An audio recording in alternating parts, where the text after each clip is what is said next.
Okay, now it's started, but I can't get into it. That's part of the problem.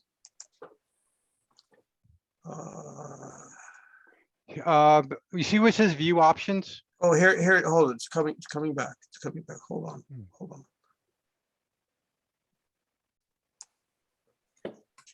Okay.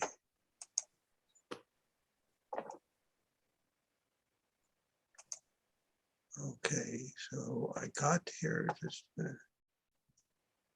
Just a minute, attendees.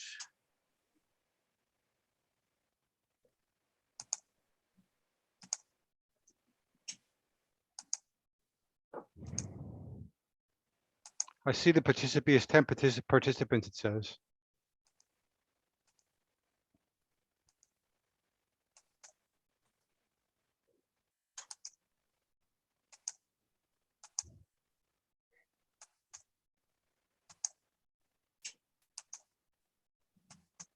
Why is it not promoting?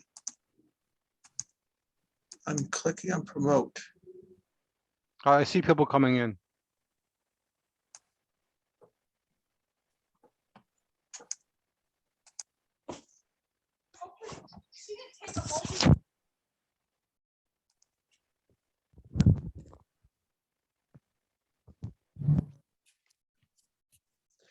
Tony, Maria is on, on, and Stuart is on. I can give them permission to talk. I'm not going to promote them unless you tell me to. Yeah, you can let everybody talk, and then let's just see what happens. Because Okay. Catherine is on, Dana's on, Peggy's on. You want me to invite, or you want to? They're all on. They should all be on, but I can't get my screen to work for the whole thing.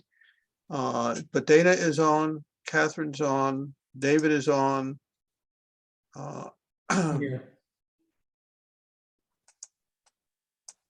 Peggy is on. Can you hear me? Yes. Okay, I can't see anybody, but I can hear you. Peggy, you can only see 4 people. Yeah, same thing, but I can hear you. We can hear you. And that's my problem. I'm having the same problem here and I don't know how to solve it. All right, Let well, me- it's more important we can hear each other than see each other. Okay. Catherine, thank you very much for coming. Oh, I'm happy to be here. Good to see everyone. Hey, Catherine. Hey, Happy belated birthday. Oh, happy belated birthday.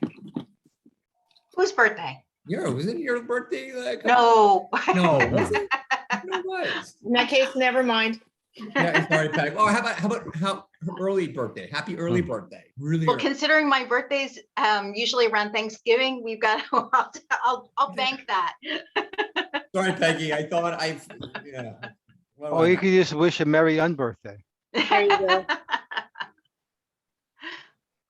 It was the thought that counted. Absolutely. I really appreciate that thought. All right, well, Tony, I think you may go ahead and start. Everybody's on.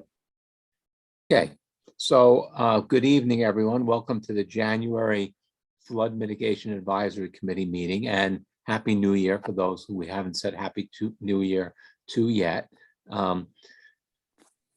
Catherine, welcome. And just so that you know, we are expecting someone from Schumer's office, we hope. Megan's coming. Megan. Oh, Megan Glander, she's fantastic. That's wonderful. Right. Yeah.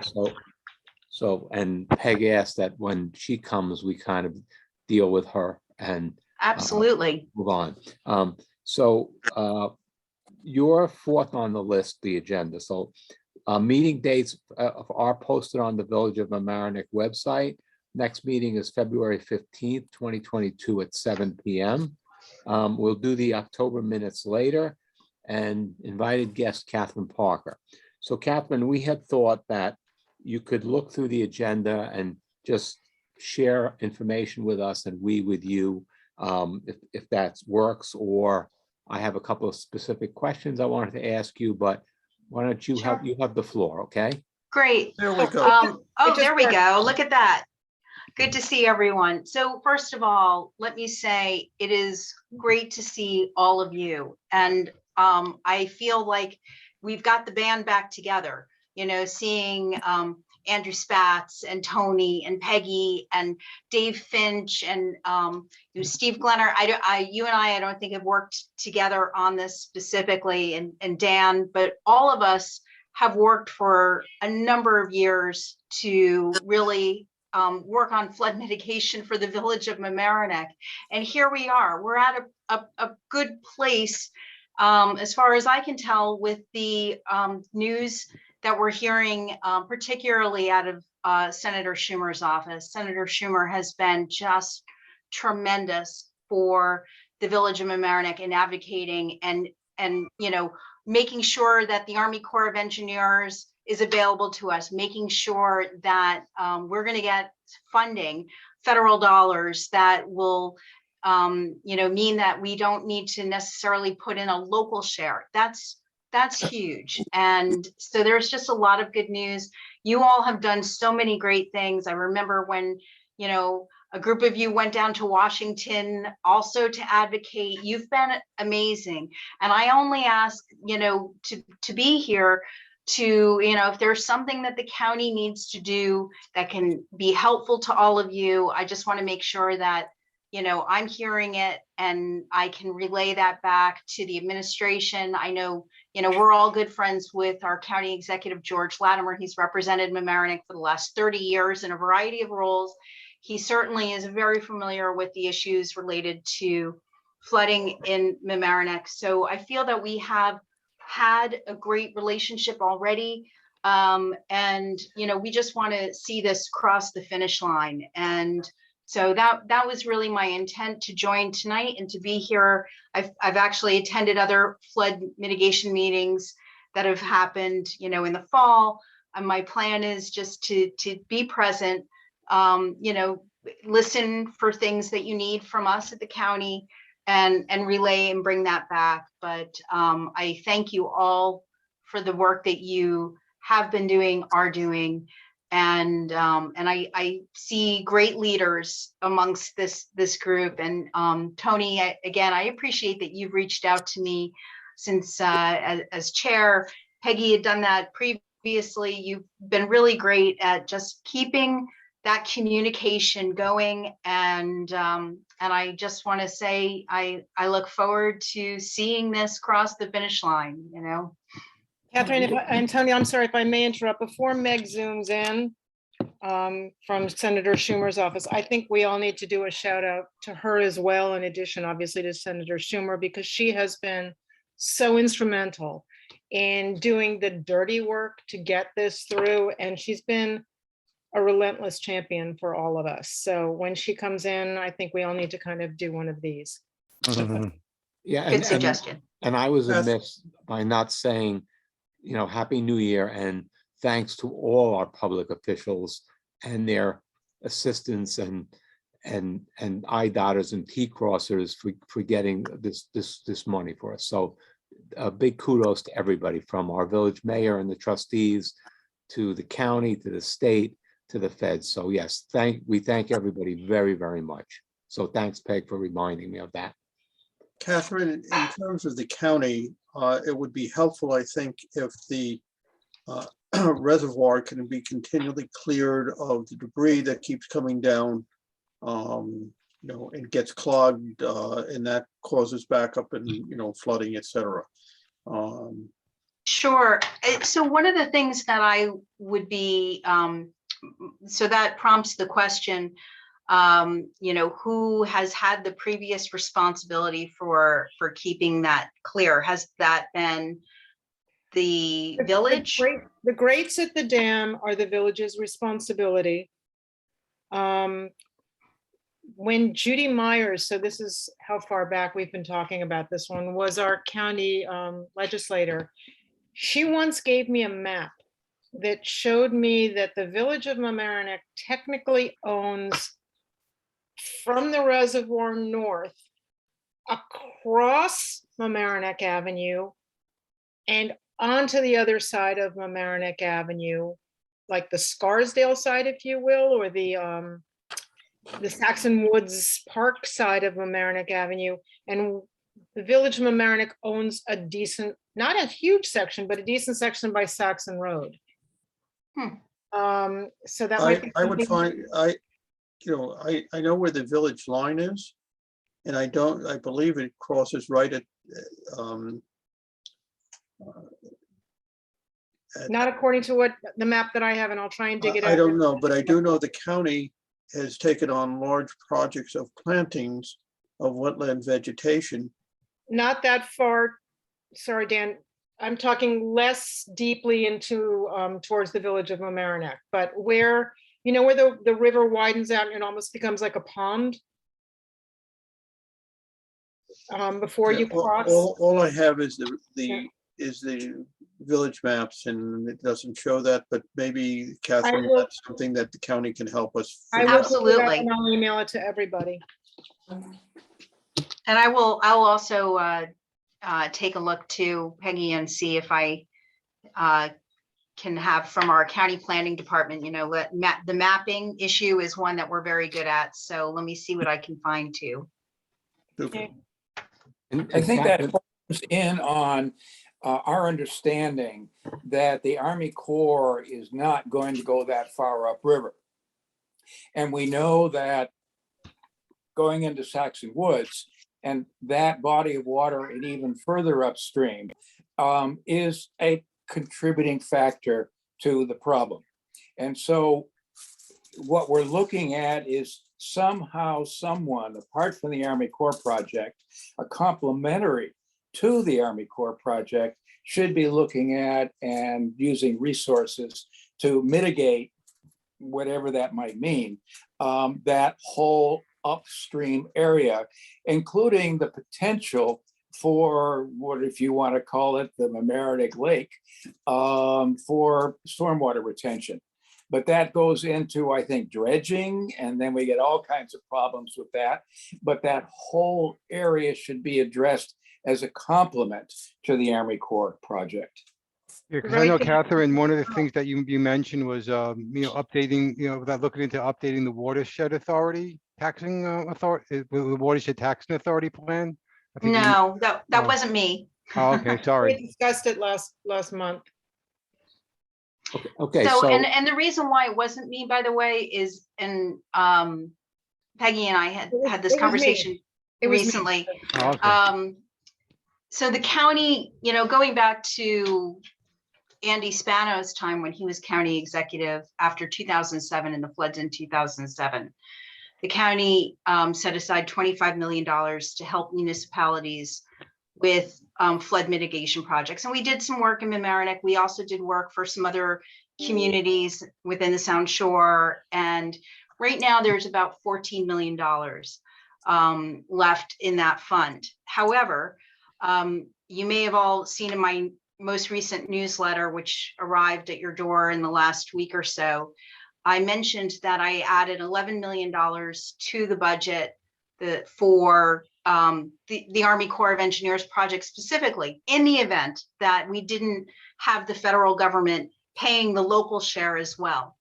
And I wanted to make sure that it was outside of that original $14 million because I felt that there are other communities right now in Westchester, ever since Ida, everybody's looking at, what they can do for flood mitigation. And so I wanted to make sure that we had, set aside the money that Mamaroneck needed without tapping and completely, deleting, going into that 14 million.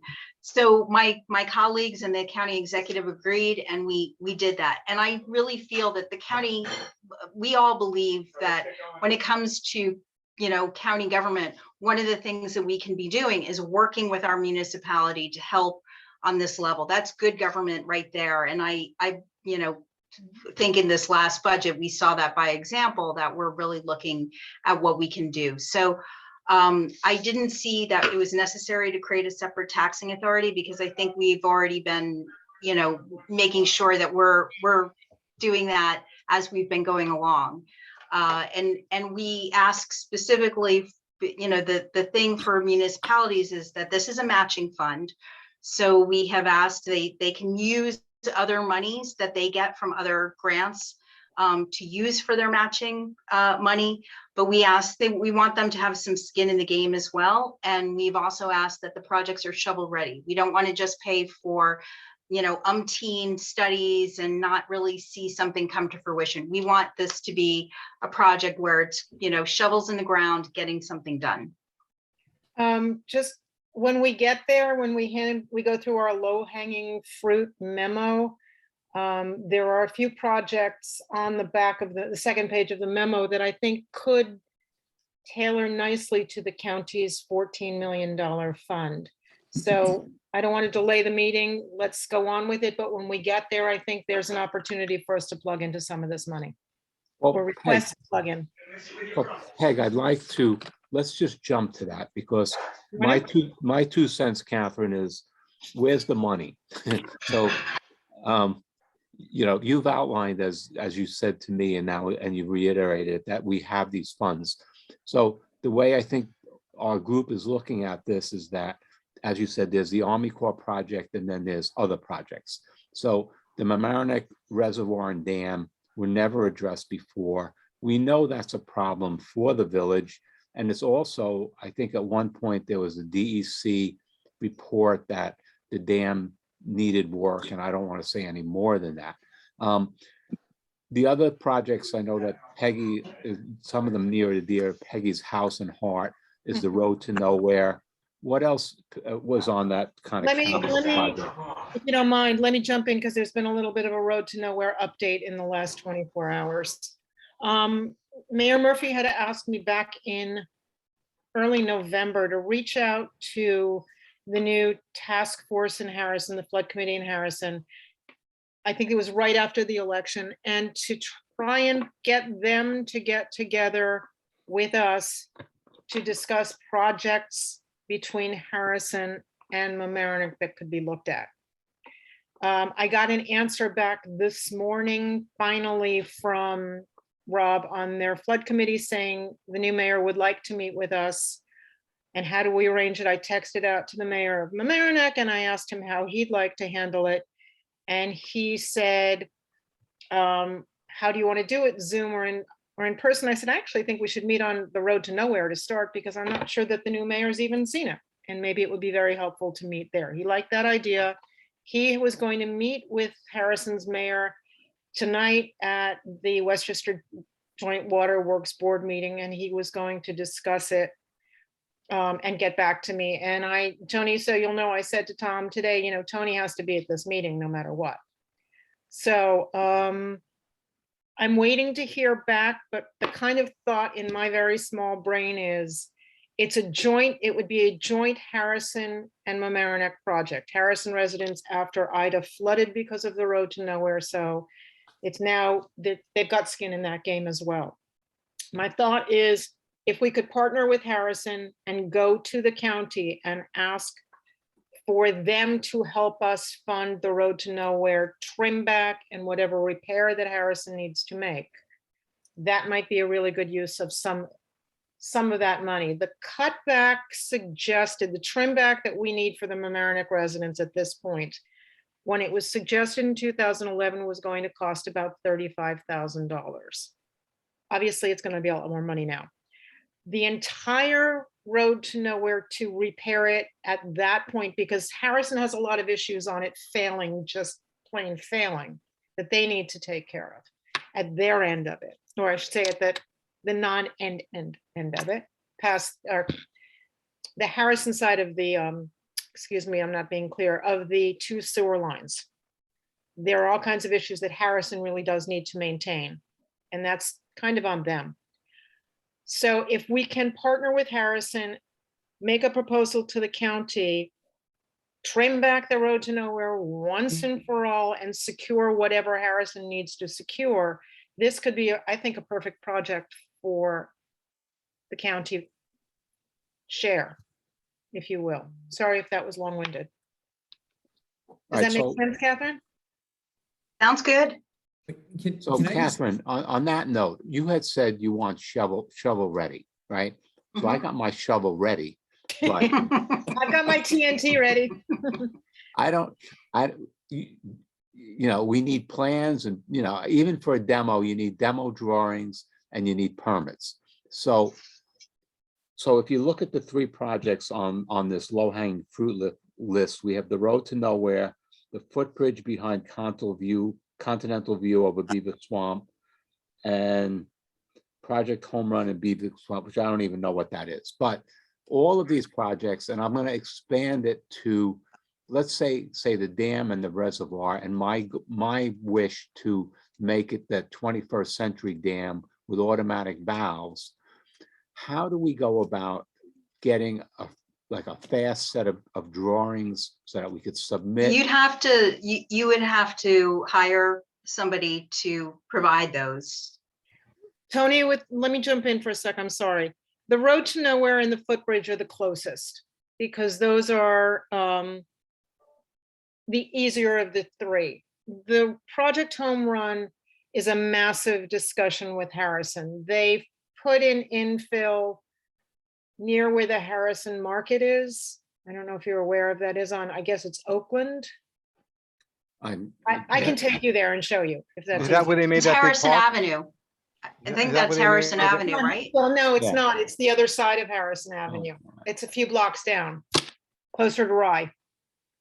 Okay, so let me cut to the chase. So that one's a longer term project.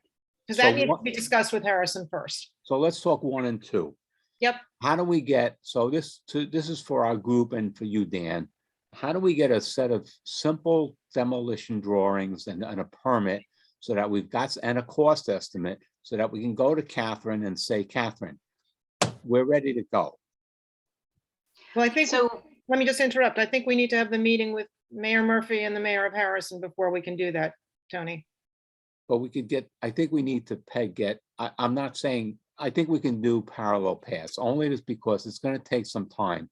The village board is probably going to have to choose an engineer, agree to get proposals for it.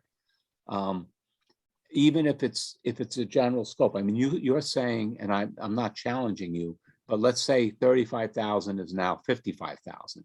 Okay, so then, so Dan, Mr. Natchez, what do we have to do to get funds to get these projects shovel ready? You have to have a specific proposal. We'll present it to the board, and the board would then have to authorize somebody to do something. All right, a specific proposal from an engineering firm? No, what you're talking about is having a specific proposal from this committee to the Board of Trustees to move forward on blah, blah, blah, blah, blah, blah, but it has to be very specific. You just can't say to deal with the road to nowhere or deal with the dam. You need to be specific as to what is to be done, because what would have to be done with any of them is first, they would have to have a survey.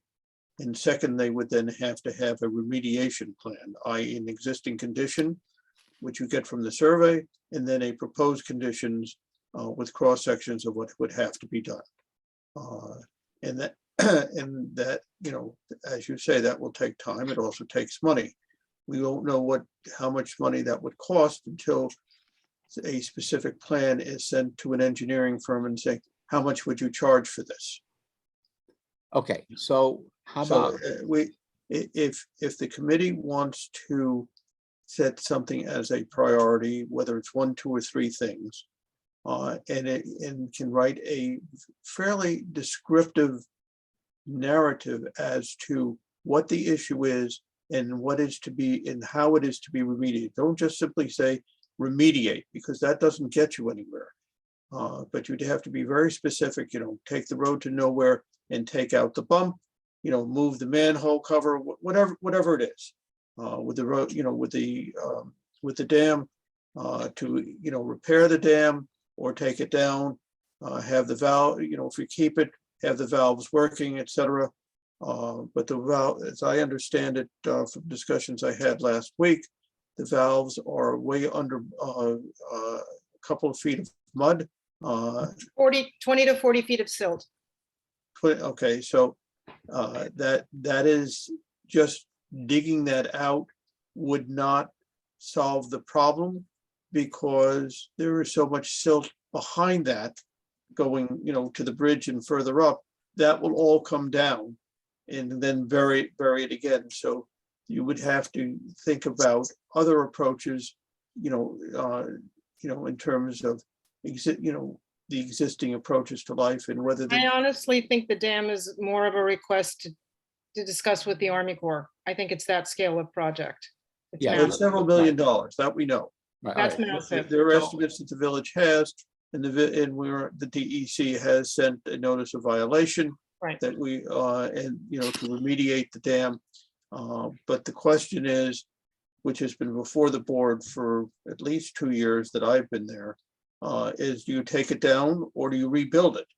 And there are arguments for and against both, and nobody has been able to come up with at least a proposal to the village that had a long-term solution. Each has significant adverse consequences. I honestly think we should put that one on the Army Corps Yes. section. Yep. And when we get our meeting with the Army Corps, which should be hopefully not too soon from now, I think the whole hope is that the project gets expanded up that far north, if it's at all humanly possible. Okay, so I'd like to ask this. So members, I'd like to kind of make a motion that we take action on items 1 and 2 on the low-hanging fruit memo under action projects, almost shovel ready, that we put together a proposal as Dan has suggested to the board. And we probably would have to, I'd like to take a walk to the site with you, Peggy, and maybe one other. I don't want a quorum. Tony, just- I honestly, please think we should find out from Mayor Murphy first when that meeting's going to be set up, because I think it might be a complete waste of money to do a section of plans and then find out we're going to partner with Harrison and do something very different. Okay, so how about we just walk the road to nowhere? I'm happy to walk it with anybody that, my great pleasure. Okay, so members, I'm asking for kind of a hand of support to proceed on the road to nowhere, to look at it and come up with a scope of work that we can submit to the Board of Trustees for a set of engineering demo drawings and cost estimates, that type of thing. So Steve, yes, no? Yes, Dave? Yes. Dana, I can't see you, but I guess yay or nay? Oh, okay. Yay then. Yay, there, okay. So I got Dave. Elsa, are you with us? Elsa's having problems. I'm just trying to send her an invitation because she couldn't get in. So Dan, when Elsa plugs in comes in, you're going to have to admit her as a panelist, please. There is Kate D in the waiting room. I don't know who Kate I D is. just this second literally sent her the link, so I can't imagine it's also that quickly. All right, but Peg, obviously I'm you're. sorry. So I apologize, Tony. I don't mean to be rude, but I was trying to send Elsa the invitation while you were asking the question. So will we be voting on just All we're voting on footbridge? the road to nowhere to develop the proposal to the Board of Trustees. I think we should hold off until we meet with Harrison. All right, just at least just to Peggy. walk through it. Completely. To And walk the- through it, absolutely. Right, I'm not But I saying. don't think we should do any more until we've met with Harrison. I'm sorry. This So is we're a gonna walk collective through it. effort. I'm gonna do a draft scope just for the A time being. placeholder if you'd like for now, Tony, but I Yes, don't think we fine. could do more That's than that. fine. All right, Tony, on that note, I do, and I encourage you and Peg as our chairs of flood mitigation. We have a new administration in the town of Harrison. I believe it's going to be a much different experience than we've had in the past. I would be more than happy to assist because I know some of these individuals who are now running the municipality there have been elected. So whatever I can do, but I do believe that will be the most fruitful and productive use of our time and ultimately hopefully money. But if I could segue for 1 second, since we have Catherine present, we're talking about the spirit of cooperation. And I know, Tony, Peg, we've spoken in the past that 2 or 3 communities around us have recently started their own flood mitigation. The town of Mamaroneck, Village of Larchmont, and the town of Harrison now have flood mitigation advisory type of committees. I would encourage Catherine and some of And our City of colleagues- Rye, by the way. City of Rye, I think they've always had one, but now much more involved.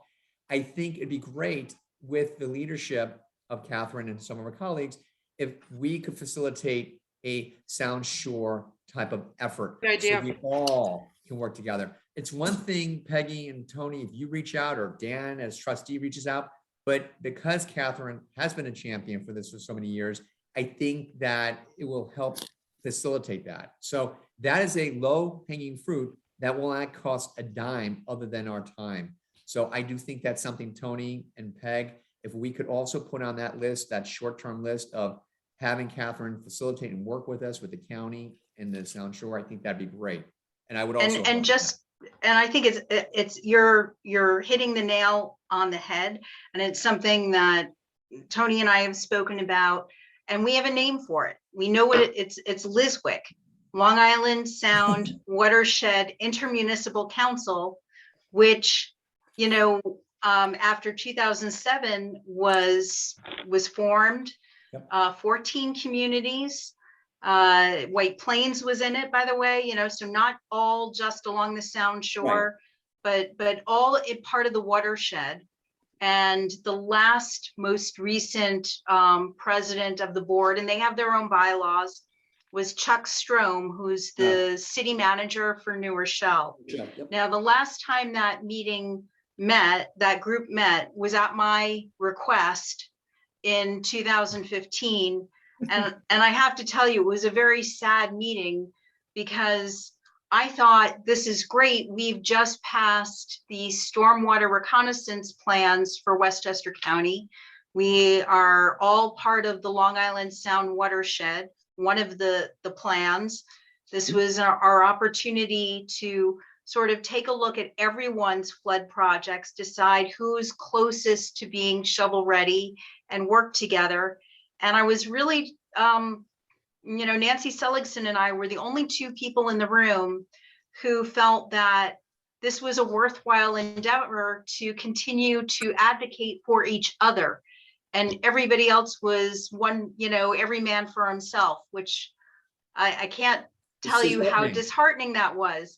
So if I'm hoping that there has been enough political change throughout these communities that we can absolutely have a fruitful discussion with people that are willing to recognize that as part of the watershed, we really, all of you, you know, all the municipalities need to be working together. That would be great. Catherine, obviously Tony and Peg are, you know, are the chairs, or Tony's chair, whomever, but the fact is whatever we can do, and I would definitely like to be a part of that dialogue, not just as a member of flood mitigation, former chair, but also as a resident of this community, to be a part of that dialogue, because it's important. And I think the winds of change of knowledge and importance has also become a reality. So Is there a way to tie this in also with the county flood committee? Well, so yes, and in fact, Nancy Seligson is a member of the County Stormwater Advisory Board, as is Steve Altieri. And so when your project is ready, you know, they will look at it and they will make their recommendation for funding. We have friends. We do have friends. We do have friends. All right, so Catherine, it sounds like that the last time you all got together, it really wasn't that positive. Is it possible that there was just too many people at that meeting? No. Difference.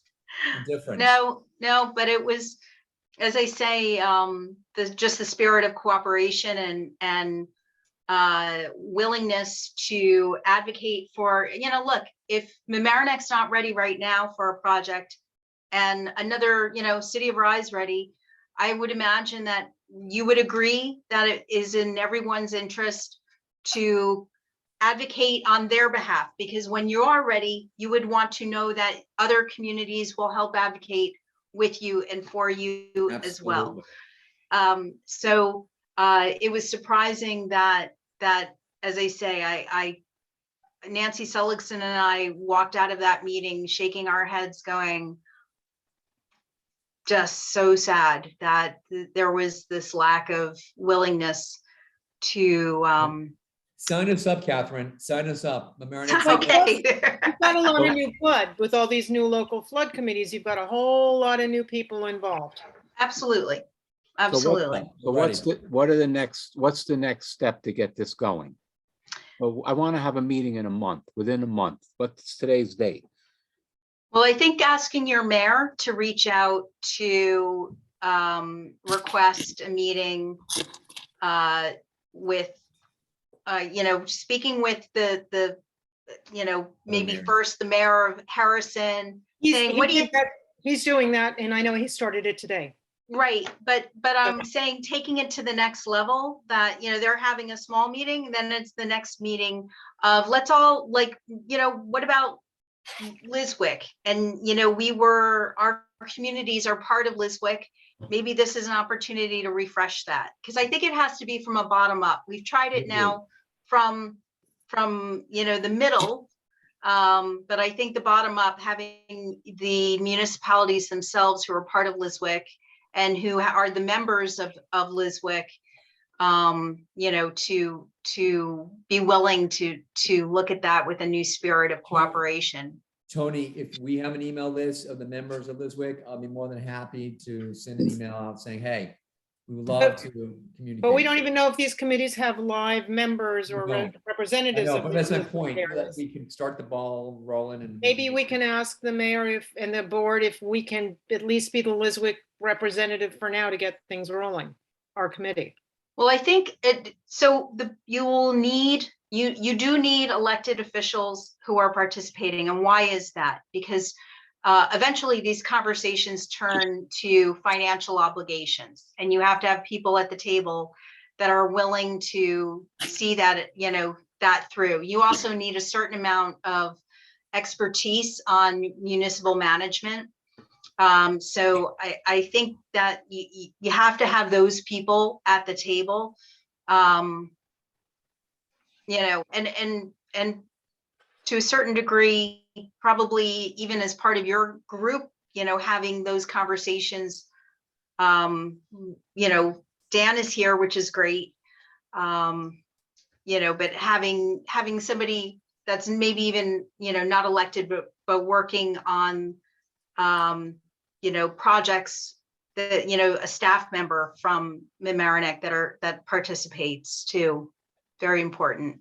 Because they're, they know how to, the steps Right. of how these projects go. And But Tony, we talked and we haven't done it. Maybe now that they've gotten a little more set up, maybe it's time that we ask the 2 Harrison Flood Committee members to have their committee join us and we have a separate meeting. Great idea. Start it. Okay. We can start small and build it bigger. Yeah, I like You that. know, idea. Peggy, I would actually include, is when we were at that thing in October that they had in town of Mamaroneck, Larchmont really was interested as well. They actually reached out and they were speaking to us. So I think that Harrison, Larchmont town would be great if we that'd be great. All right, so Peg, all right, so. Tony, I've got their contacts. I can share both of them with you separately and we can draft something together All right, and figure that out. so let's just say so you're saying that there's a flood committee in Harrison, correct? Yes. And where else? Town of Larchmont Village now has Village. one, and town of. I'm not aware. I wasn't aware of those 2. I just knew Harrison. But Let's look into it. It's easy enough to find out. Paul Ryan and I, when we'll talk offline. We can do that. That's fine. All right, I fine. don't want to bore everybody. Okay, great. Okay, so Catherine, we're going back to where's the money? We're gonna try to push forward on the road to nowhere, the footbridge, and maybe the reservoir, Mamaroneck Reservoir with the Army Corps. The communication with the other villages we've talked about. Let me ask you another question. As far as the county goes, is there an expert on what I'm calling 21st century stormwater management from both the green infrastructure area and kind of these control of these dams and reservoirs.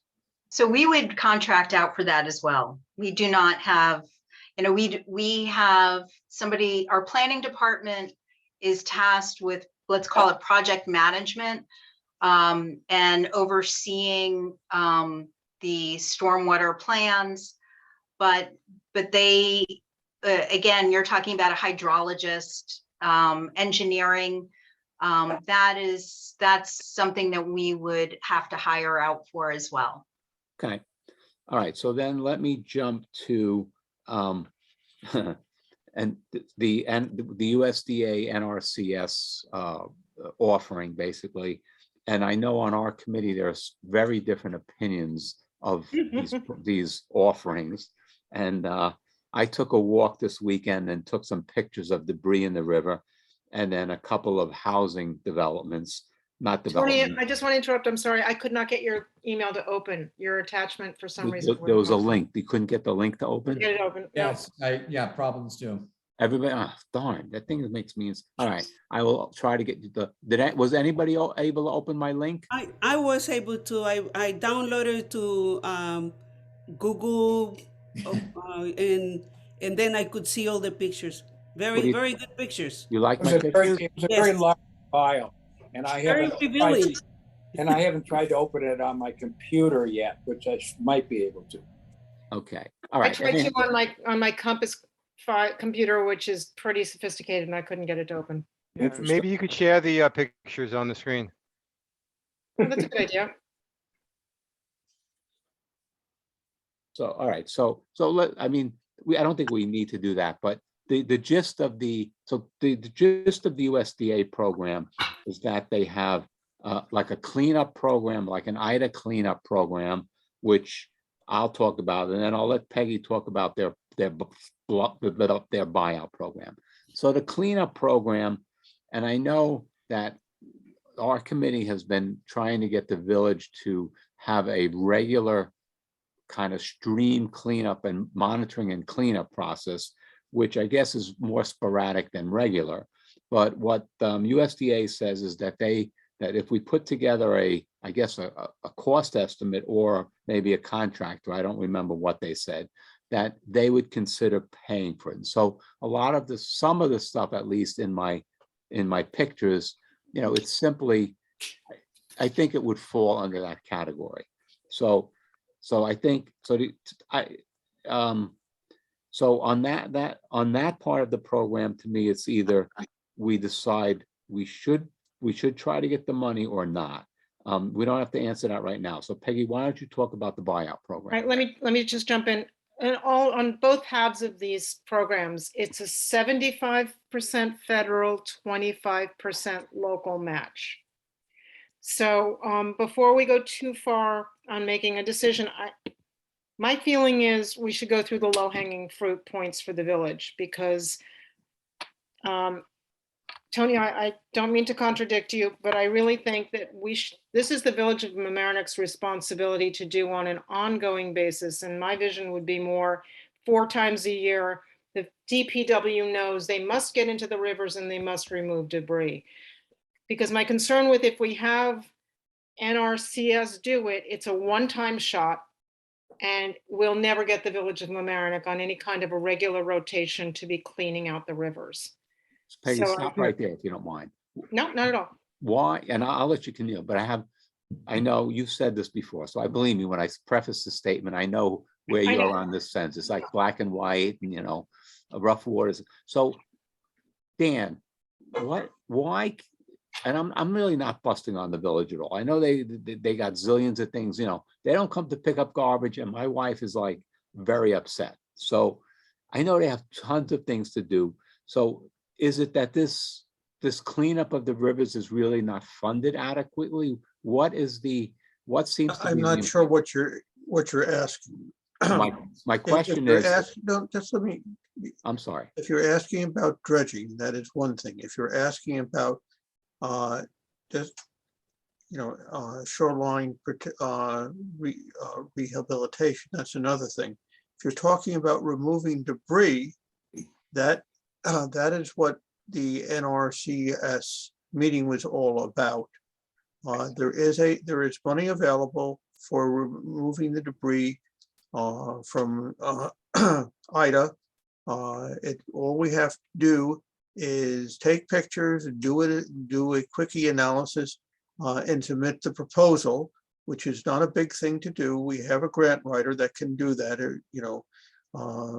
and it should be done immediately. One of the issues is that Jerry is out with COVID, at least for this week. So Dan is doing double duty, but there's no reason we can't move forward with that, particularly if this committee would help push it. I think I copied the committee on the email that I sent to Jerry outlining the program. And if not, I'll be happy to do that. Did I not do that? No. Okay, then I apologize. I will make sure that that gets done. Actually, I'll look for it now. And that there's money available, to do it. 75% funded, 25% village. We have to get the village has to be the contractor, or hire a contractor. All it is a money grant program. It is not an analysis. It's not a undertaking. It's not like the Army Corps of Engineers where they will do the planning and they will do the thing. So it's a relatively simple thing to do. It's a relatively simple thing to undertake. If the committee feels that this should be something to do, you should be pushing it very hard, and I'm happy to take it to the board. Yeah, Dan, let me ask you, there was some kind of email that came out about an update on the harbor master clearing the Mamaroneck River. Does the harbor master have some kind of responsibility on that as well? That's a different No, thing.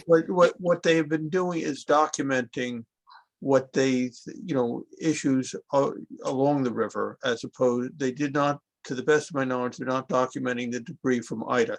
It's a totally separate issue for future work, but that's not where the funds are readily available. The funds are readily available to, go into the river with equipment and remove all the debris. It doesn't mean clearing the rocks, but it does mean, moving things around and making, clearing the debris that has accumulated. A great deal of that has already been done by the village, but the village cannot be reimbursed for that. But the rest of it can be, and there's a lot to be done. If I may, maybe this is something we should be doing on two paths. Right. Let's go after this and get whatever money we can to get it cleaned up. But part of our discussion in our last meeting was our low-hanging fruit. What can we be requesting of the village on an ongoing basis that the village do? And I really feel strongly, and one of the points on the low-hanging fruit memo that I sent everybody was the village budgeting money into the DPW specifically for regular cleaning of the rivers for debris, removal of silt rather than dredging in the choke points like the Grove Street Bridge, which is now the Grove Street Mountain.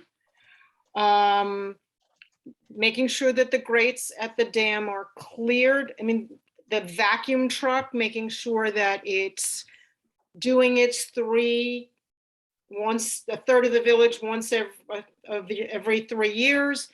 Plus, if there is a major storm like an Ida coming, we all know it's coming.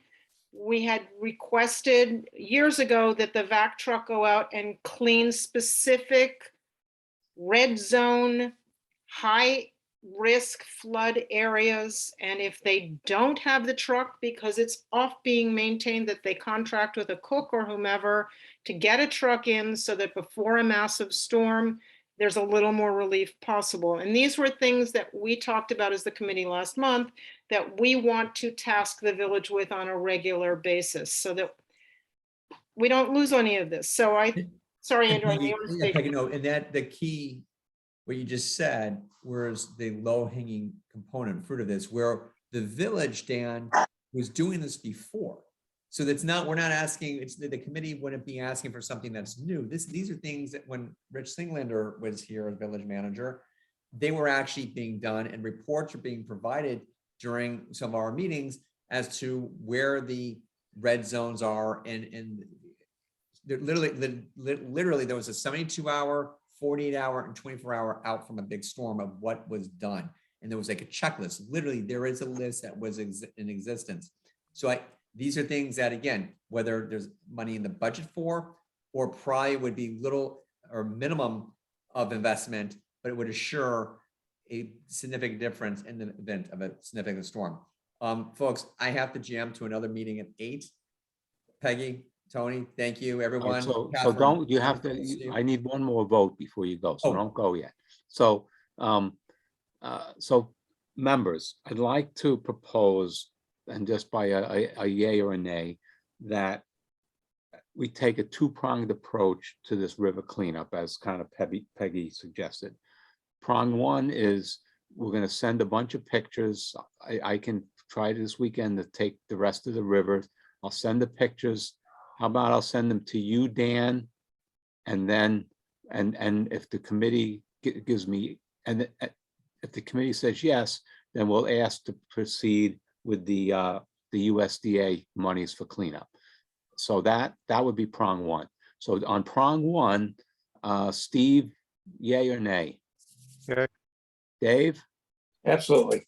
Peggy? That- Yes. Andrew? Dana? You're Dana, are you- muted, Dana. Dana, we need a face Or a voice. or a Well, voice. keep going to Elsa. Elsa, are you with us? Were you able to join? She's here. Yes, yes. Yay, yay, okay, great, Voted okay. twice. That's 2 votes. For this.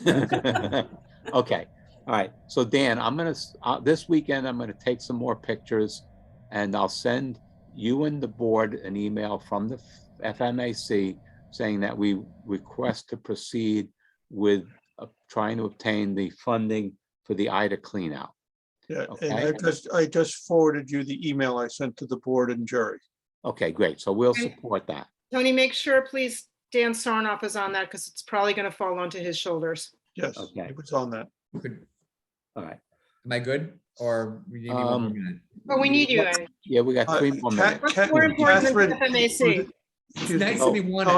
Tony, Yeah. Catherine, who is in the audience, has raised her hand to speak. Do you have any objections? No objection. Catherine? Catherine, you're on. Me unmute. I just unmuted myself. Hi, everyone. Some of you know me. I'm now on the environmental committee.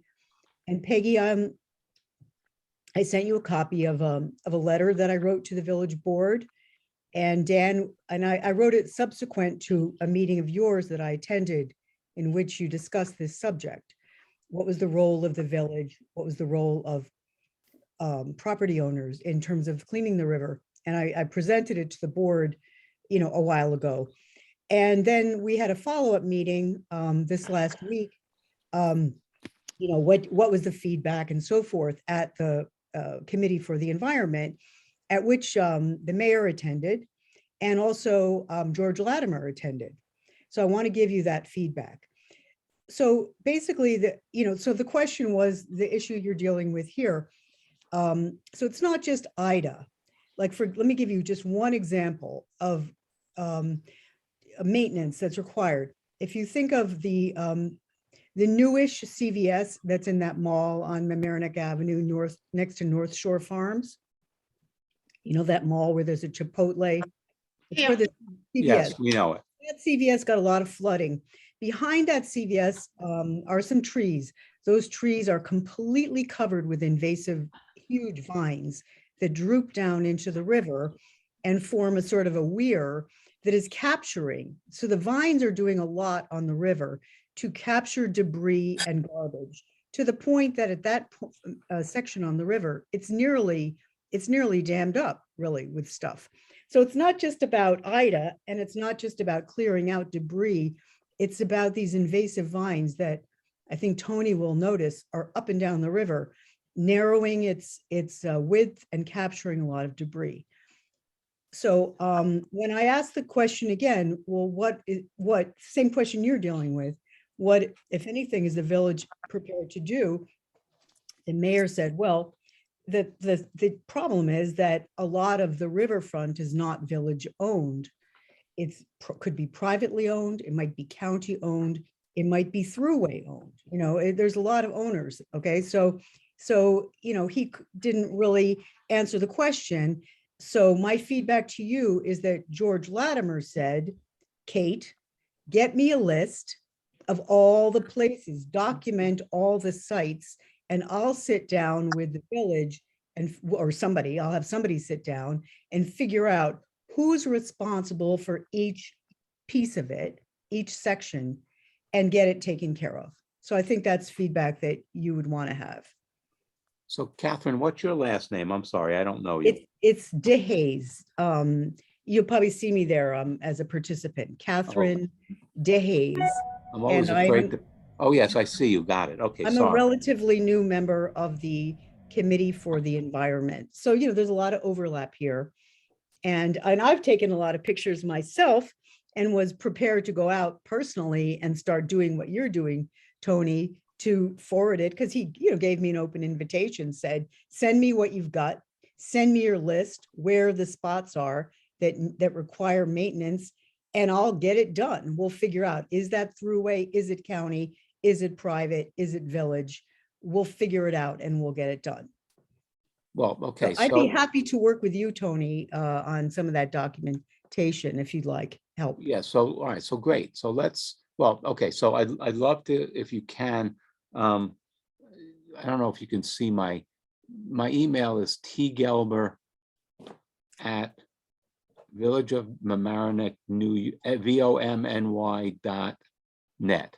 Yeah, I'll be able to email you through the village, Outlook thing. I'll be able to All right, easily so find you there. that would be great. So we'll be in touch and we'll follow up. All right, but before you jump off, I'm not going to Well, jump off. I'm very interested in all of this. okay, so our committee has said aye to putting together this documentation and going after the NRCS funds. One of the concerns I have when I put my environmental hat on is that we've had instances in this village, and Peggy, you probably remember this, where the village, and I have to say, our village guys go out there and really try to do the right thing. And they're young and they're strong and they're assertive in vegetation management.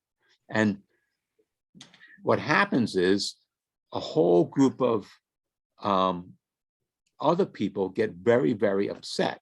So I feel that even though this NRCS, I think it's a good thing, and what you're saying is a good thing, if this is not done carefully with, I think, a lot of decent communication, the bashes are going to come that you cleaned up the river and you killed 14 birds. So I think we have to do this carefully, because there was a cleanup around the north end of Columbus Park, and I think everybody was trying to do the right thing. It was vines, etc., but it really turned into an S show. So everybody, let's just keep that front and center on the radar, okay? Okay. Well, I think, Tony, we can, as we work with NRCS, as the community works with them, we can, ask them how they're going to do it. I don't know if they're going to take vegetation out as much as simply removal of debris.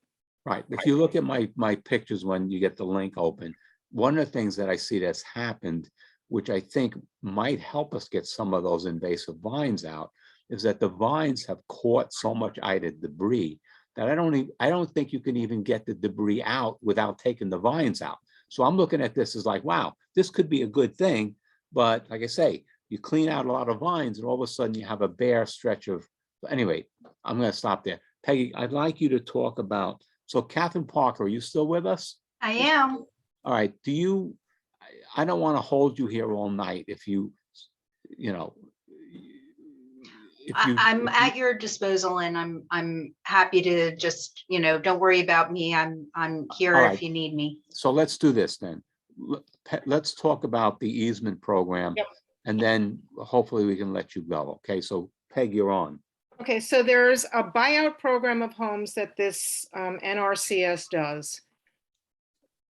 But there's a big catch to it. They don't just come in and buy out my house alone. They want a swath of 10 homes in one contiguous area in order to do a buyout. And my concern is we can't get two village residents who live next to each other to agree what day we should be putting our trash out, let alone a massive, getting 10 different neighbors to agree that they want to sell. If it's not contiguous and it's not they really want to take an area like Harbor Heights and remove the people who are living against the river and make it all green so that the water can spread and no one will be affected. And I understand that, but I don't think that that's necessarily going to be so doable for our residents. Many people have spent, I mean, I spent quite a bit of money putting my house back together, and it's back together. Most of the people who have flooded now, I would think a great deal of them, number of them by now have already rebuilt. So I think this is something I think we should also discuss with the Corps, and we should put it on our agenda for the Corps when we meet with them. And that's not on the agenda, and I think we can add it about buyouts in addition to simply raising homes. The other problem is, and I had this issue when I raised my house, I was looking at a buyout as well. Property values are different here than upstate. Now, they said they would look at property values on a more localized level, but there is a possibility, let's say, and I'm going to make up numbers, a house's worth is being assessed, or current market value is $800,000. They don't necessarily come in and say it's going to be $800. There could be a shortfall. Let's say they come in and say it's worth $720,000. That difference, along with 25%, which is what the village has to kick in as a match, the 25%, would be the village's responsibility, or the homeowners. That between $720,000 and $800,000, that $80,000 difference would fall upon either the village or the resident. So I'm not so sure that this will even make sense to our residents financially. And I think if we had 10 houses that needed a 25% kick in from the village of Mamaroneck, that's a significant amount of money. Okay, so. What was that sound effect? So I'm quite skeptical on this one. All right, so Elsa, are you still on? Yeah, she's there. Elsa, can you put Yes. up the pictures of the last couple of slides, or one of the last slides with the Habitat for Humanity house? So Liz Covington's house. I don't know whose house it is, but so my thought, I think, so what I wanted to say about this is that I'd like to think creatively, and my little brain is saying, okay, as Peggy said, everything Peggy said is accurate. So the only thing I'm thinking of is it possible that on places, say Leicester, Nostrand, that people would be willing to look at that Habitat house and say, well, wait a minute, maybe this is something that would work. That's a house raising though, Tony. They don't raise houses with this. No, but what I'm saying, Peggy, is that we would have to take houses from one side of the street and then kind of it'd have to be like a development thing. And I don't know how it would work, but I'm just saying, is there a way, I don't even know, is there a process where we could be creative about that? So that's my question to everybody. Is there a process where we could take this buyout thing, as you say, working with the Corps and with NRCS maybe, and do something really phenomenal over there? Put a new park in. Elsa, can you put up that picture of that Habitat house? I tried to. Did you see anything? I No. see you. Did you share screen, Elsa? Can you? No, I don't think so. Okay. I probably could. But I Tony, don't maybe know. you can just send it around individually, that one house, later you know. Yeah, after- all right. So, There's actually, Tony, there's actually currently a house on Wingate that's being raised. On Winfield, yes. Winfield, I'm sorry. What, does anybody know the process that had to go through and, you know? I do. Good, Peggy.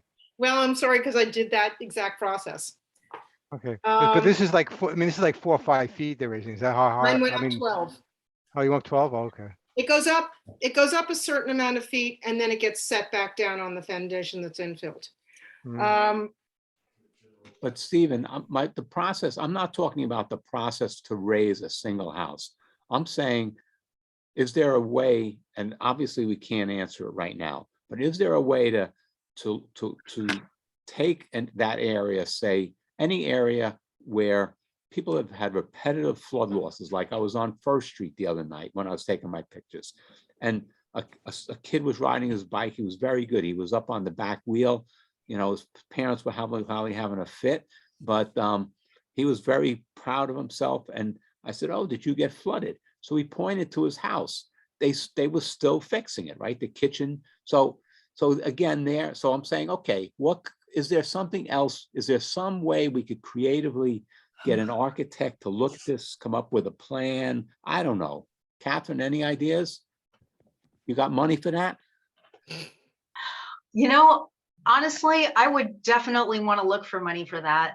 And I applaud you having sort of this bigger picture vision. I really do, because I think that communities need to get kind of creative about this. And I've been very interested in some schools of architecture, like Passive House, and you know, thinking of how we mitigate for climate change as well as for problems like flooding, which obviously is a byproduct of climate change.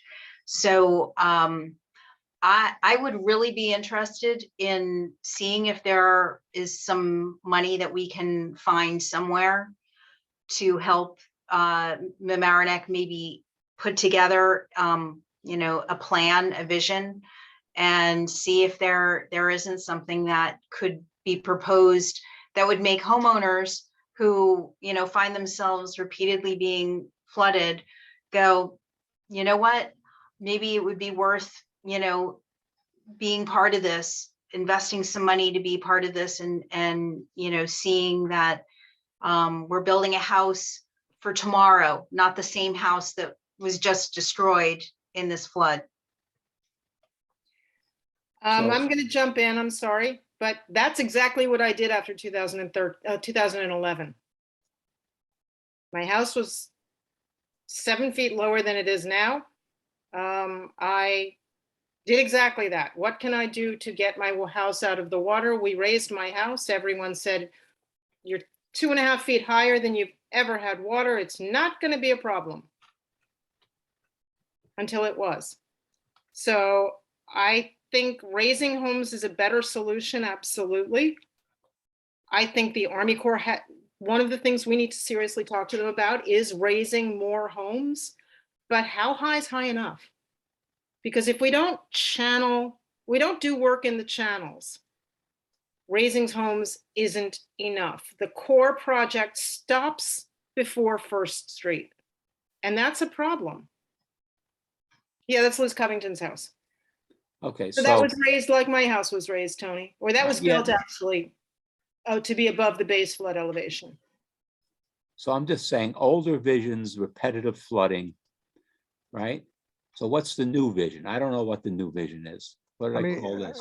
Yeah, I mean, here's a thought, because I mean, I was, my parents live in Staten Island, right on the water, and we were just taking a drive down there, like, you know, and I actually saw a whole community of about 15 houses, brand new, and all of them were raised. All of them didn't have any structure on the first floor. It was just, you know, flow through basically. It would be where the garage is, you know, and next to it. It was just, but making a whole community that way. So a solution maybe that could be funded would be to take all of First Street and just raise all the houses. I mean, I don't know. Catherine, I'm sorry, I'm going to ask you to jump in. You want to talk about Indian Village for us? Mm. Well, that is another example of where homes were raised. 11 and of them. and where, this storm, people saw flooding We all got hit. that they never, just like Peggy, they were told they'll never need to be that high, and they had first floor flooding. 11 homes on one street went up, or in one little area went up after 2007. Not Yeah, every well- home, not every one of the raised homes had first floor flooding, but there were definitely, several that found themselves in a situation where they really shrug their shoulders and go, this can't be. Right, but we have 88 million, plus we have 11 million, plus we're gonna raise more money. So I think we've got, we can't, we're not abandoning Mamaroneck, right? So I think we gotta figure this out. And I'm calling it New Visions. I have no idea what it's gonna be like, but Peg, you're right. What we've done in the past just hasn't worked. So I think we have the opportunity, and I'm saying, as you said yesterday, Peg, we want the best flood program in the country. And, that's going to mean pretty much, I think, everything that all of us are talking about, because as these storms get worse, and Switzerland and the Netherlands have found this out, right? They did a whole bunch of flood control in the 70s, right? And then in the late 80s and early 90s, they did it again. So we got to keep at this. So I don't want to beat this to death, but let's figure out how to do some new visions. I'll come up with new visions. And Catherine, I will send you my PowerPoint so you can give Yeah, me please. accolades on what a great artist I am. I mean, No. picture taker.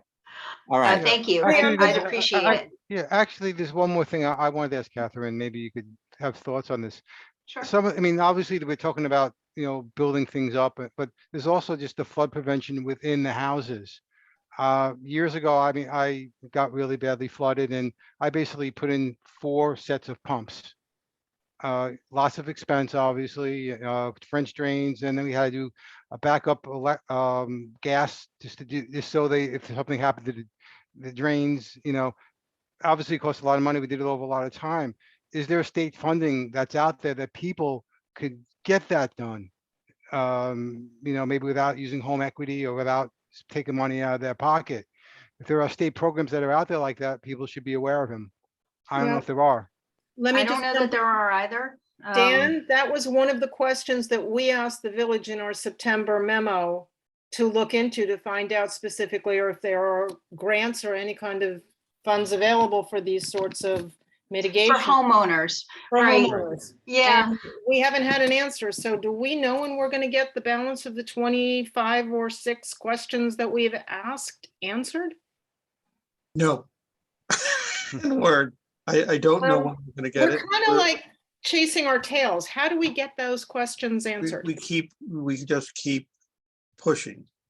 The village is having its own issues and we're just gotta keep pushing, that's all.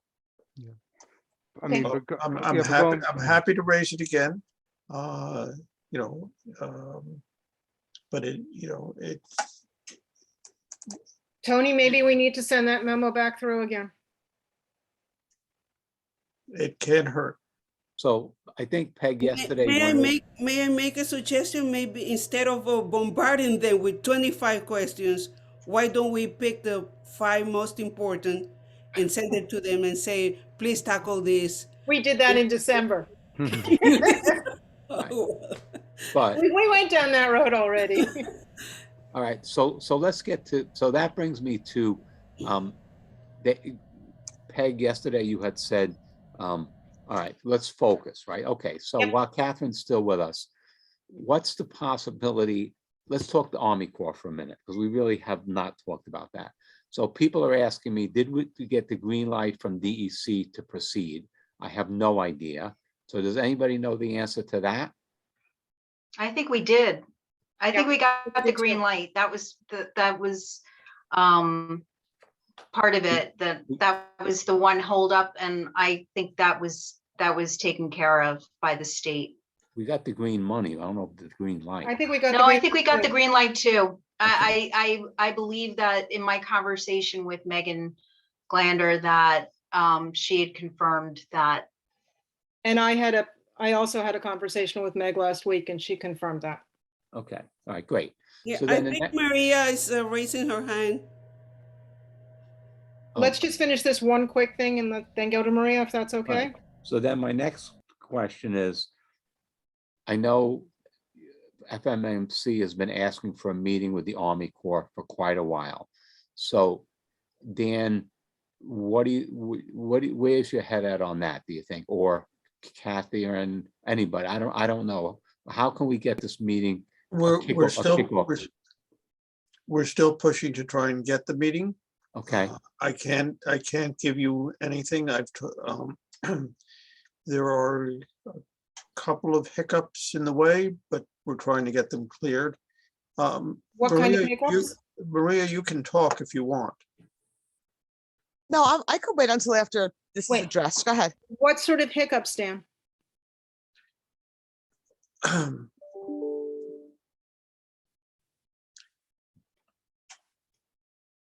I'm not sure how to explain it, but I guess the simple answer is coordination. And that's at the different levels, and it's trying to be done. That's all I can tell you. Do we as a committee need to send a memo to anybody requesting it? I don't think it hurts to continue to send memos, from the committee. It is. I just don't have an answer for that. Tony, can I make a suggestion? yes. Why don't you and I draft something? All right, why send don't it we to the do this? committee, and then we can let's take take it a- from there. Let's take a poll. So the question on the table, members, is should FMAC send another letter to the board requesting a meeting with the Army Corps? So ayes or yays or nays? Stephen? Sure.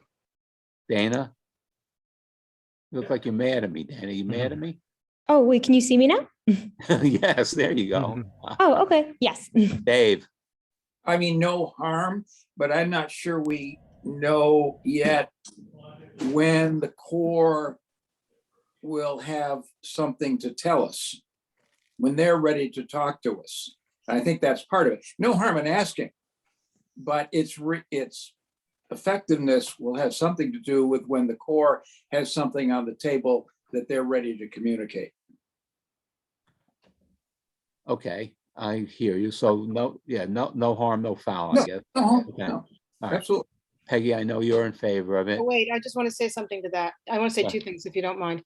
Well, Number one, the Corps has said to me personally that they want to hear what we have to say. They want to hear our input because we're the people who are living here in the middle of the water. So they actually are looking for our input, they have told me.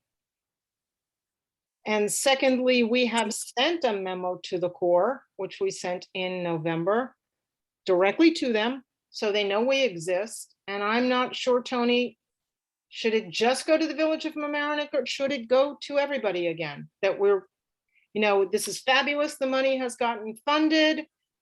Is it time, can we now try and schedule some time and send it to Senator Schumer's office, Senator Gillibrand's office, Congressman, the whole, and the village board and the Corps itself, because we have their contact. all right. So Not for gonna now- hurt, all right, but so for- those are my 2 cents. All right, so for right now, I'm saying we have FMAC is agreeing to send the memo to the Corps, not to the Corps, to the village requesting a meeting with the Corps. I want to mull on how many other people we send it to, so let's you and I talk in a couple of days about that, okay? Sure. Okay. You want to recognize Maria now before we move on? I'm to the next sorry, topic? Maria, go ahead. That's okay, no problem. I just wanted to speak to what Tony was saying about the footbridge. Catherine, I'm not sure if you know what that is. On Shore Acres Drive, behind the Continental View Apartments on Boston Post Road, Mhm. there is the Guyan Creek. There is a little footbridge that goes over that creek. I don't know if you've ever seen it.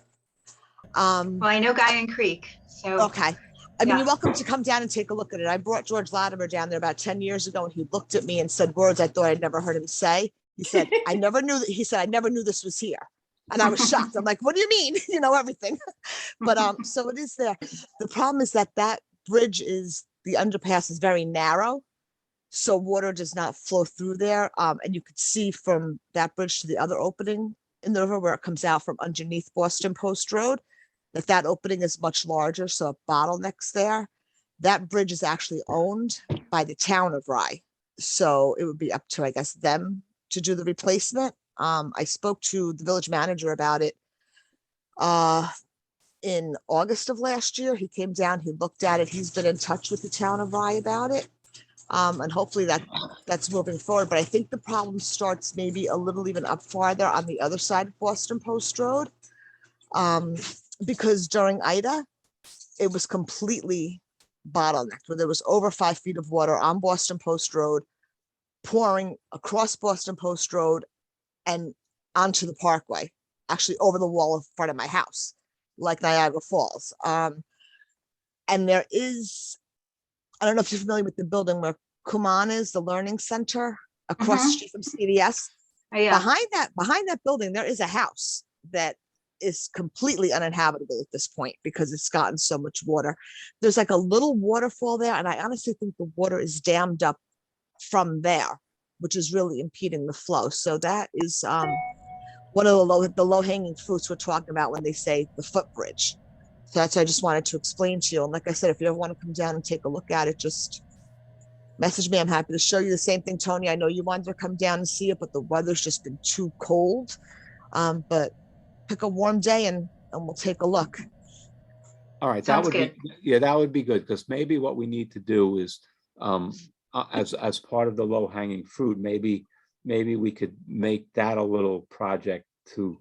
And again, we can talk about it in February, but maybe that's another project where we, Tony, if I could give an update on that, the bridge, the seawall and the telephone pole by the parkway there are supposed to be included in the FEMA recovery reimbursement papers that are being prepared. There, I've been told that they will be, but I have not seen that, and I can't tell you that, and jury is out.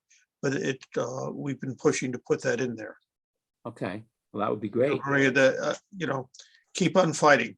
Thank you, Dan. I appreciate that. Okay, great, Can I just jump in and ask one question, Tony? sure. Dan, I know there was a discussion last night at the board meeting about the gauges for the river. Was that funded?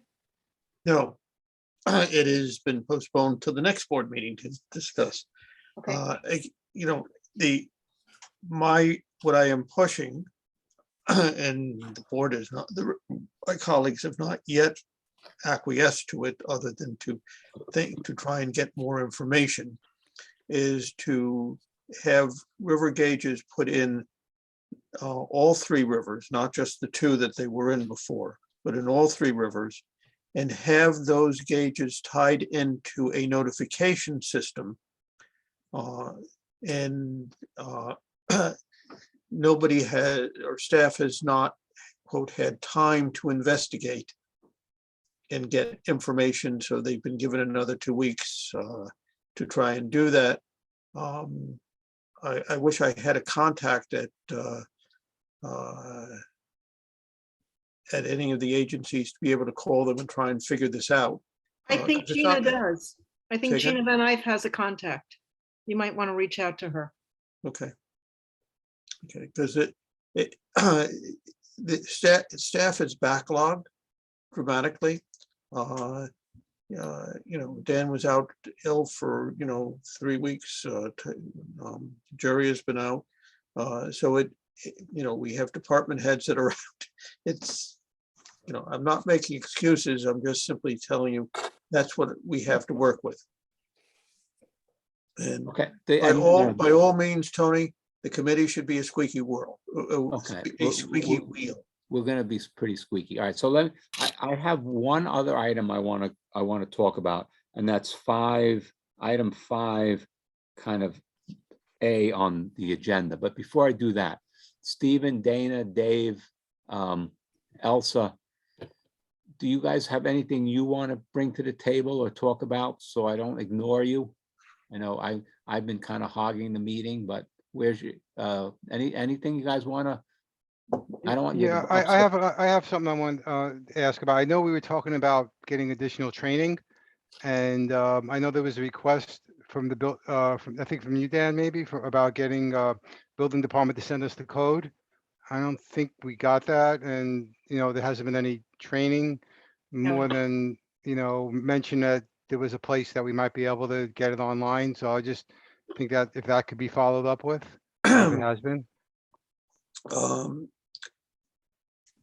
Steve, if you will send me an email to remind me, not this week, but next week.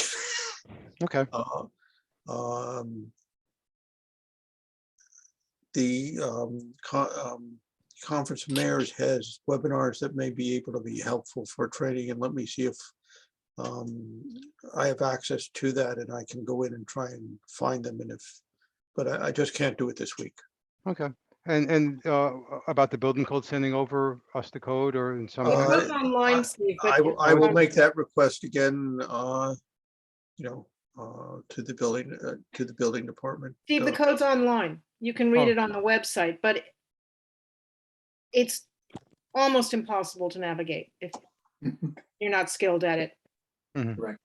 Which is the reason why we need somebody to know what our needs are and specifically pick out those pieces of the code so that they're available to us. And Because we need some training so we know how to navigate. finding it on your own is. Well, I think instead of the code, what I think is easier is if the application formats and requirements, which are separate documents, I can see if I can have them sent to everybody, because that will give you what everybody is supposed to be following and filing.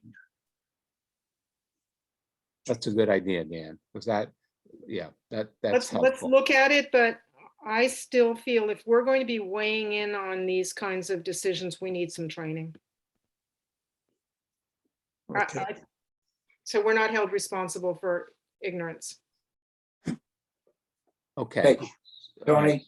Dave, yeah, so what? Yeah, May I make yeah. a suggestion? Just a thought on that. And I appreciate what you just said, Peggy, that this feeling of if this is coming from us, we want to get this 100% right. And, there's a sort of a burden of learning everything.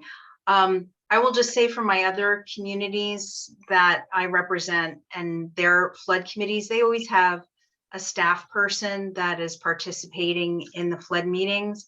And I feel that voice is where,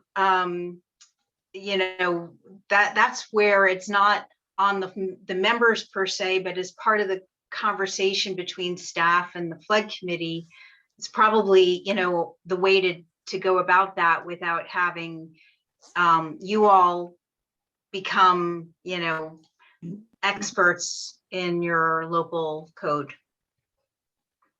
All right, so Catherine, to that point, then let me digress off of asking everybody their opinions. So the board agreed that we would be able to place input into floodplain applications, right? So I'm not clear on the process, right? And I know this might be anal, but we had said we would look at these applications when we got them, and timely or not, we would try to send some information back. So I'm concerned. So maybe what Catherine is saying, committee, is that if after we review them or look at them, we have someone from the village hear our ideas or complaints or whatever, and weigh in on them. What We should have someone from the village manager's let me office interrupt at there, our meetings. Peggy. I'm sorry, we should have village staff at our meetings to Okay, guide us. it's not going to happen. Okay, we had if you watched the meeting last Monday night, Not- we had there was a big discussion in the work session about this. And my pushing to have the applications sent when they get to the building department, to have them immediately sent to the flood committee for anything that is involving, the floodplain. It took a while, but we finally got acquiescence to do that. It was determined we did not have to do it by resolution. That took another 7 minutes, but it was done. One of the obstacles to it was there was sentiment on the board from some of my colleagues who did not want to turn this into another mandatory stop as a land use board, that the committee would get the applications, the committee can comment on them if they wish, one way or the other, good, bad, or indifferent, and send that to the boards that are reviewing, type of thing. They did not want to have you have the ability to, quote, require an applicant to come in front of you. I made it very clear to them that that's normally an applicant's decision. If they wish to come and talk to you about what they want to do, that's fine. And if they don't, that's fine. But it's not like they have to appear, that the application is in front of you as an adjudicatory body. Correct. Which led to staff, which there is a shortage of staff in the village. And Jerry has, as village manager, has told staff that they may not participate in committee meetings until March, and maybe not even then. Understood. All right, then I'm going to reiterate my position. I've never looked at a planning board application, and I certainly wouldn't know how to. I think somebody has to teach us what we're looking at. Whether it's a third party, whatever it is, but I'm certainly not prepared to start looking at people's applications and know what I'm looking at. I understand, and it's a catch-22. The committee is asked to have the applications. I think that you have to do the best you can. I will try and see what else I can do, but there are obstacles that are not overly favorable at the moment. Dan, as an aside to this, I know, I don't know how many people saw Tom Murphy's memo, thing that came out today about a floodplain moratorium. Is that fact, or does that have to be voted on? That's never gotten to the board. Wasn't that just adding silt in a floodplain? This came out like today. He said Yeah. there'd be no building. These in were the- emails that Tom just sent out today. It's not gotten to the board, and Tom's emails were not to the board. So there's this, Moratorium on construction of infill housing in flood zones. We had suggested in our memo of September to do a moratorium on all building in the flood zone. That never got answered. Yeah, my support. All right, so let me just, so Dan, you had said to me that we were probably gonna get any applications that were relevant in our Village of Mamaroneck emails, correct? Yes. Okay, so did anybody on our force see any emails yet, RE applications? No. Okay, so how about this? If someone sees the application, could you alert everybody? And then we'll take the first one and we'll, maybe we'll take some time in a meeting and review it, or we'll have a subcommittee. We'll decide at that point. Right now, I think we can move on from that point of view for I think now. we're all going to get them at the same time, Tony. I think it'll come to All everybody. right, fine. Well, then we can deal with it. Yep. Okay. All right, so that, let's see, what else did I want to? Tony? Yeah, Yeah, you did ask us in turn whether we had any other items. yes, and you're up. Yeah, thank you. My item, and I think it's a continuing one, is I think we have to have a conscious communications plan with the village. Yes, we've had the announcement of the Army Corps funding, and that's great. huge communication with the village. But I think we have to have a conscious plan where, whether it's just using Robert's weekly newsletter, or whether we're planning ahead for an open meeting. But I think we have to be very conscious of the fact we've got a lot of, I assume, we've got a lot of village residents are saying, what the hell's going on? How do I have any assurance that anybody's paying attention to the fact that I'm going to get slammed again before this thing is resolved? And I think we've got to be proactive in our communications plans with the residents of the village. Yeah, Dave, that was actually one of the things I was gonna bring up, because I know a couple of weeks ago, there was a FEMA deadline. And I think, Peggy, then you picked up on that and sent it to somebody in the village to send that out, and never made it out. And I think that was probably an important date to potentially for some people. So I think there's just I think having some kind of communication between maybe us and the public, to send out timely things and timely matters might make sense. And, and I think, as Dave's saying, I think people have that interest and probably support right now. So maybe that, maybe these types of things, maybe we should have somebody who does that, within the board, who could send out that type of communication, because somebody might have missed out on aid because, if it was out there, if we put it out there. So, I think there's maybe certain things that we should put out. I mean, Dan, does it make sense, for instance, if the committee should have a paragraph that goes out every time with Robert's, weekly newsletter, so that those who receive it know that we're alive, we're well, we're working on it? If the committee wants to have a paragraph, they should write it, and we'll send it to Robert, and he will include it with what goes out. But Dave, what do you propose that we say at this point? Content, I don't know. I think that's what we've got to talk about. But I think that's what you need to do. right, I will tell you that I am concerned that some people think that the core project is going to stop flooding. It is not going to stop flooding in this village. Right. What it will do is it will ease it. It will help mitigate part of it, but there's still going to be flooding. And I don't think we should. I think we have to be part of our message. But I don't think we should be saying that until we've met with the Corps, because there are potential options to tweak the project, which might change. So I don't think we have the knowledge to say that right now. I think we should, I'm sorry, Dave.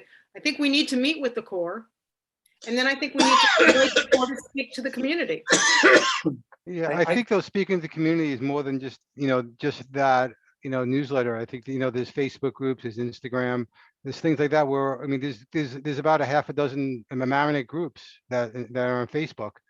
That, I think if we posted certain things, maybe just a link to the meeting when it's going to be out, if people want to attend, or the points that we're covering that's on the website, just stuff like that that is already public that we just reposted on those types of mediums, just to give us as a group more have more people just pay attention, and there's always strengths in numbers to get these things done.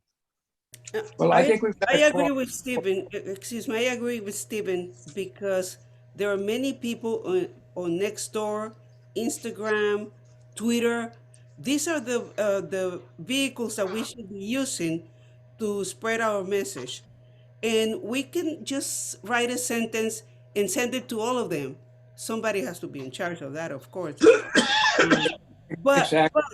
but I'm telling you by experience, because I have many friends in the village who tell me, what has been done since Ida? Nothing. What has the village done? I don't see any cleanup. I don't see any. That's what people think. And we have to combat that vision, that perception that they have of us. Well, wait a minute, what has been done? Tell I'm me. sorry, but what has been done? I don't know.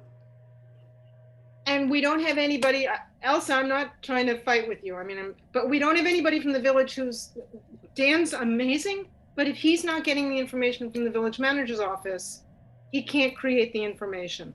Well, if And we they're can- not communicating, the information's not being communicated back to us to be able to communicate it out to the public. I okay, guess what I'm saying is that we could just communicate that, or, these are the things that we talked about. Here, this is the day of of this meeting, if you want to attend and talk about what you want to talk about. I mean, I That think, we can do. yeah. That we can do. Because if we can have the cooperation of the management staff, then we have to take it upon ourselves. That's what we're here for. Why do you think I want to email the Army Corps directly? So we have to do something about it. That's the bottom line. Let's, We let's, can't depend on other people to serve it to us. You're, in you're a silver absolutely platter. right. You're Yeah. absolutely right. Dave? so I suggest we crawl before we walk, before we run. And before we talk about Instagram and next door rye and all these things for which, at least right now, we don't have the capacity to deal with those. We have one resource, and that's Robert's weekly email. And I don't know how good the coverage is, but it's probably the best coverage we have. And using as a baseline for our communications is getting an insert into that as a matter of habit, whether it's that the committee met and we discussed these subjects, or the committee is going to meet and we're going to talk about them. Please join us in the discussion by doing blah, blah, blah, blah. Or we want to make sure you know that the Army Corps has approved this and this and this, and we will be meeting with them. Or something that gives those who pay attention to the weekly newsletter the idea that the flood committee is doing something. Yeah, So I just Dave- think I don't think it's a real hard thing to just to put on the Facebook groups in Mamaroneck, or, I mean, I'm less familiar with Instagram, frankly, but I mean, it's very easy to post this stuff. Yeah. So let me suggest this. I'm not a bad writer. I'll put together a paragraph, I'll circulate it, give me your feedback. And even if all we put in is a paragraph, Right. let's Fine. try it, as long as everybody agrees. So are we, ayes, Dana, Yeah. Steve? Yeah, okay. Will the paragraph be on just the newsletter, or would it be posted to other No, groups? so Steve, I think what I'd like to do to One step at a begin, time. what I'd like to begin with is very simple. We're a village committee. Robert is our communications person. Let's Right. start there. And Right. we can expand it. And the last time I was chair of the flood committee, I went around neighborhood by neighborhood and put up flyers on everybody's door. And we had 50 people at a meeting, and they were all screaming and yelling at each other, but it really worked out well. So I believe in communication. So let's start small. I'll put a blurb together, send it around to you all, send it back, and then we'll get started. So I believe in communication. Perfect, Tony. Perfect. All right. Dana, you got any comments for me? No, Well, that makes sense. All sounds good. You good? Okay, so if we. I've got one more. Go ahead, I'm Peg. sorry. We didn't discuss low-hanging fruit as the whole memo. Now, we put this together because we wanted to take action of what we can do on a local basis. Don't you think we should talk about that? Well, we talked about a bunch of it. I really don't,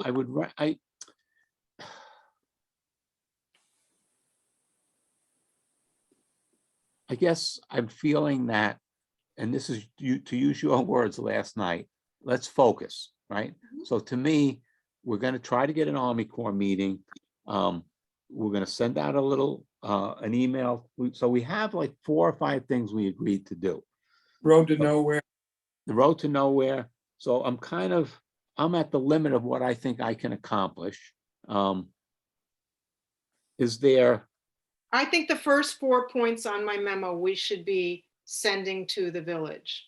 The regular maintenance of the DP, trying to set up a system for the DPW to go into the rivers, because it's not going to get done in a month. The scheduling for the back truck, the choke points that need to be dredged, or, I mean, we can't wait on some of these things. Those 4 spots need to be dredged now. Okay, so I And kind of, I, then those 3, at Right. least I think we need to send something to the village back from this committee emphasizing those 3. all right, If everyone agrees. do we have ayes? Stephen, Yes. let's see, Elsa? Everybody's saying yes. Okay, all right, so that's gonna be the last village blast for tonight. Cat says yes. And Tony, you and I can put that together separately if you'd like. Okay, all right, great. All right, how about I think we have posted, Dana, what do we have posted? The October minutes, November minutes, draft minutes? Yes. So I sent over the minutes for the last 2 meetings, but I guess, but I think they need to be re-voted on for Right, some so- reason. but because I think The ones we posted, I think Sally posted November 2021. Okay, that has been posted. I'm pretty sure. So have people, I wasn't there honestly, and I didn't watch the video, so I can't vote. So for the No, it's November, December, and it's December that needs to be, doesn't it? no, because, no, We voted December, on, didn't we No, vote no. on the November minutes in December? yeah, no, we did not. Okay, then we need to. So November 21, 2021 meeting minutes. I'm pretty sure I've been posted. So my question is, do we have a motion to approve those minutes? Are there any objections? No objections? Okay, I can't vote because I wasn't there. yes, Right. you can't either, right? Okay, so do we have a quorum? So we've got Peg saying yes. Dana, you're saying yes? Yes. Stephen, Steve and Dave are okay, then we're good. Dave? Let's go for it. Okay, so the minutes, for November 2021 minutes are approved. All right, do I have a motion to thank Catherine? Wait, do we want to do the December minutes? Have we seen the No, we December? didn't, we don't have this, we didn't post them. Dana, can't have do- you written them yet? No, she wrote them, I didn't review them yet, though, so, I- yeah. All right, so do I have a motion to thank Catherine? Vote Catherine. for unanimous. Okay, Catherine, thank you very much. Thank you, Catherine. Good meeting. I Very good didn't- meeting, Tony, and all of I didn't you. make enough bad jokes, but I'll try to improve for the next time. Dan, do I have a motion to approve? Dan, you were coughing. Did you get yourself a glass of water?